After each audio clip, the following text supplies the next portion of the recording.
Hi guys! In today's video I'm going to share with you traditional Irish meal, corned beef and cabbage, that I'm going to make before St. Patrick's Day, March 17th. I cooked it last year and I really liked it, so I'm going to do this year again, and I want to share the recipe with you that I really enjoy.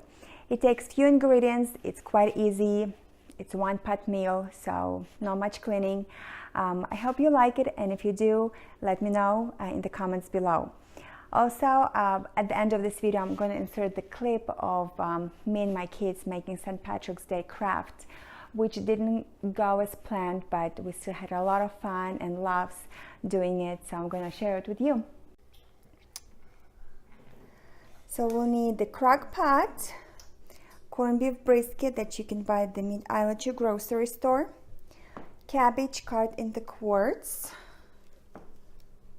like that, some onion, baby carrots or big carrots cut into chunks, fingerling potatoes, that's what I'm using, but you can use any potatoes, 4 cups hot water, 2 tablespoons apple cider vinegar, 2 tablespoons of sugar, salt, pepper for your taste, and that's it.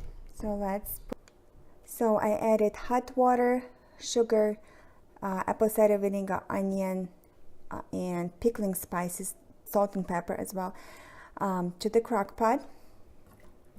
Now we're gonna spread it all and gonna add the corned beef brisket, fat side down. Okay, that's right. Oh. And I'm gonna add carrots. Pretty much all the ingredients but cabbage. We're gonna put cabbage towards the end, like an hour before it's done, because it cooks way faster. Potatoes, let's just dump it all in here, and that's it. Now we're just gonna close the lid and cook it on low for about 5 to 6 hours, and then we'll add cabbage. So I added cabbage about an hour ago, and that's what it looks like right now. So totally it took me about 7-8 hours to cook all this, and now we're ready to eat it. So here's our final product: cabbage, carrots, potatoes, meat. It's really good. I hope you'll try this recipe and you enjoy it just as much. Thank you.